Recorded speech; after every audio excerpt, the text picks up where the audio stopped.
Hey everyone, welcome back to another video. So I feel like my stories or my videos are getting a little bit out of order.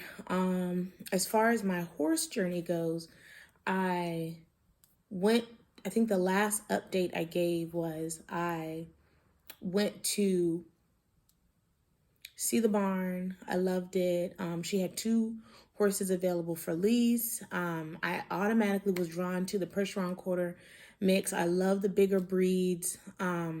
And she was like this blue roan color, which was really neat. And her name was Jazzy, and I was like, that one. So we came back the very next day to sign the paperwork, just kind of go over what to expect and everything like that. And I would say my first week, I definitely needed those lessons, those just hands-on what to do, how to do it. Horses have pressure points. I learned how to handle her and move her around like I need to move her around because she's just so big. And I'm a visual learner and I'm a hands-on learner. So just having to see it over and over and over again, all the little things that, are important that, you have to do to to to ride, to take care of this animal. A lot of putting the saddle on and off, how to do the different knots, how to, it's just a lot. I also worked on some, my trot, sitting trot and posting. And then just some directional things, going around the cones. I'm also getting used to two different teaching styles and finding what works for me. There's a male instructor and a woman instructor. And so he has a little bit more experience in reining and barreling and all this fancy stuff. And her history is just being a horse owner and then teaching kids. And she's a very different and she has a very different style and instructing. So my first two or three lessons were with the guy, and then I switched to her. I didn't even know I was going to have a lesson with her, but I guess it's just how it worked out. Also, just getting to know everyone's personality at the barn. So today, but what was special was after I signed the lease, let me back up a little bit. After I signed the lease, the owner was like, welcome to the family. We're all really chill here. We're all here to help. And that just really made me feel good because obviously she has her own horses and the other horses are boarded, and some are there for training with some of the instructors there. So that was interesting. And just getting a feel for everything. It's like, starting a new job where you're trying to get a feel for the culture, the work environment, what your groove's going to be, what your routine's going to be. And today was our first day really on our own without coming up there with the lesson. So when I have a lesson, the instructor's waiting for me. They have everything kind of ready to go. They're like, okay, let's get started. Here's the saddle. Here's the saddle pad. You know what I mean? This time I was like, okay, remember what you learned. Go in the tack room. Get the saddle. Get the pad. Okay, wait, which pad? And so I was like, excuse me, which pad? She's like, oh, it doesn't matter. You can just use this one. Just always double check with me, blah, blah, because we might be using it. I was like, okay, great. Then go back in. I was like, okay, where's the bridle? Again, as I mentioned before, my horse is huge. So pushing her head down, hold on, sorry. Getting her to lower her head, get the bit in her mouth at the same time as getting over the ear I think I did that for 5 or 10 minutes. And my daughter was like, do you need help? And I was like, no, I've got this. I was like, I'm not going to ask for help. This is basic.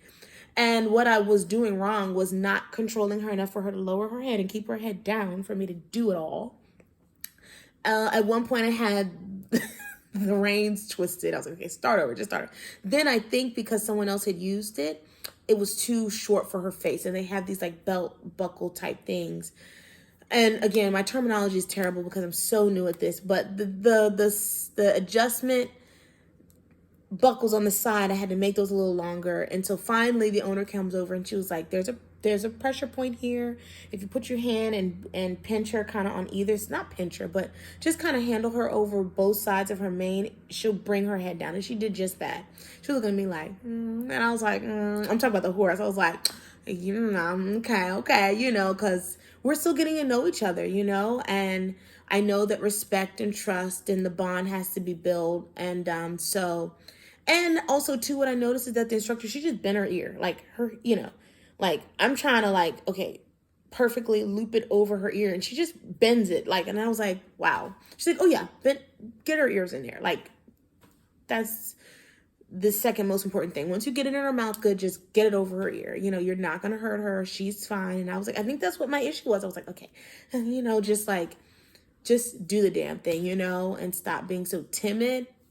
So we go into this huge arena that's really nice because I wanted to stay close. I think as I'm learning how to handle her on my own and with the girls, we just walked around a couple times. They each had to turn on her back.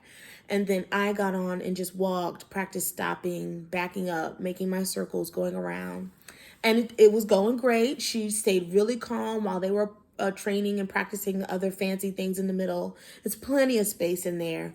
But so once they left, another woman brings her horse out, and Jazzy just stopped listening. She just started going this way, that way, just doing anything she wanted to do, just taking me anywhere. And I was like, no, ma'am, I brought carrots for you, but not anymore. We're not doing this. And they were telling me how, I have to continue to reestablish, like letting her know that we're not doing this. So one way, and the only way that I was taught to correct her, is to back her up and kind of start over. And so when I started kind of getting nervous about, okay, me being up here, you're just doing whatever, that horse is over there, the girl's over here, there's a little dog running around. I was like, all right, I think it's a good place to stop. Now, I don't know if that honestly was what she wanted. She was like, oh, great, because I know after this, you're going to take my saddle off, you're going to wash me down, I get to go back to my son, I get to eat. Hey, that's what I wanted to do. I don't know if she wanted that aspect as it was just me like, I'm not going to give you a carrot. You know what I mean? Because it's like, I'm still learning so much. And my fiance, he called while we were getting ready to go, and he was like, and I was like, telling him everything that happened and how I felt. And he was like, babe, it's only been 2 weeks. I was like, I know, but blah, blah, blah, blah. And I'm just, I don't know. And he was like, it's only been 2 weeks. And I was like, has it really been that? He was like, but imagine where you're going to be 6 months from now. And so all these feelings that I'm feeling of wanting to know it all yesterday, thinking I should now get an equine degree, forgetting everything I've ever wanted to pursue and just perfect this is really gnawing at me. And it's probably my perfectionism kicking in. It's probably because this has been a lifelong dream kicking in. It's like, now I just want to do all the things and immerse myself. I don't know if that's wise right now, but I definitely enjoy this. I was telling my fiance, like, I don't know what I did all day prior to this. I mean, obviously I had school and I would make my videos and my life coaching, but this is just so much and I love it. And I've never been this absorbed in something. And I know when people talk about music, their sports, being a part of teams and training and, it gets so intense. Well, now I guess I can see the similarities. Now I get that feeling, I guess, you know what I mean? Oh, so let me tell you, after that lady came in and she was working on with her horse with this little flag thing, I guess she was desensitizing it and just working on just getting them kind of bomb proof. Again, my horse terminology is not quite there yet, so please forgive me.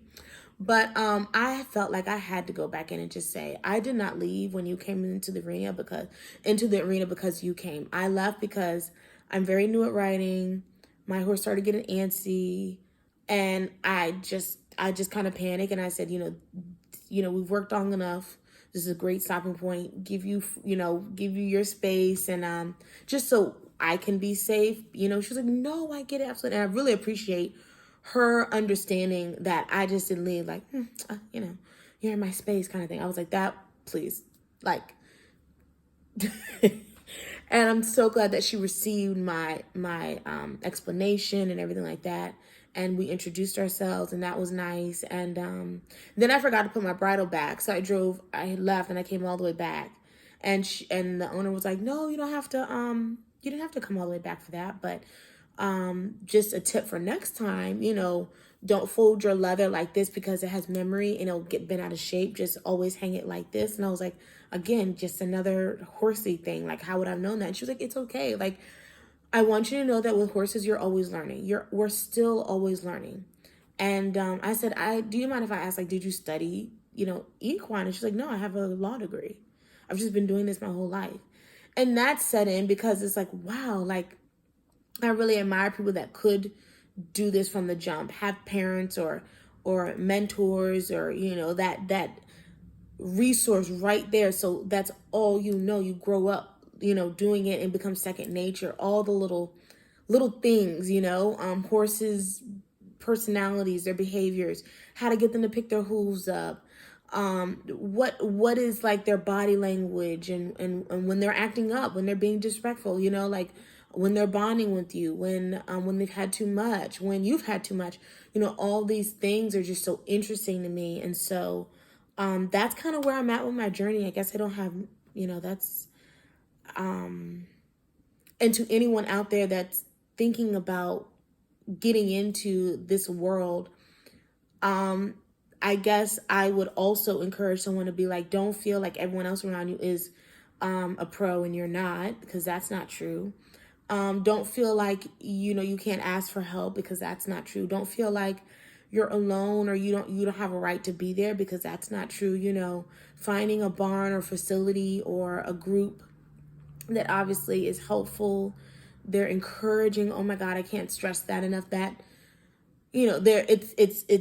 they're telling you, okay, sit back in your saddle a little bit, heels down, tighten up those reins, that kind of thing. But then they say, good, you're doing great. Yeah, like that looks, that balance, because if you're always good, then, okay, how can you prepare yourself to get ready for the next thing? And so me just going through this whole experience, and not that me being a Black woman makes me feel different about it. No, but it's definitely not something that, again, it just feels different officially being in it, and not different in a bad way, but just different in a like, this is happening kind of way. You know what I mean? And even though I don't necessarily fit the mold of all the way English or all the way Western, and just because, excuse me, I'm a newbie doesn't mean I'm going to let that, deter me from just keep going, keep learning. I would like to focus in on a discipline at some point. I would love to start learning some more technical things. But until then, just enjoying being around these amazing creatures. This has been really therapeutic, and it's like an escape for me. And not that I need an escape, but that's kind of where we're at. I'm going to wrap this video up and into the next one. Peace. Bye.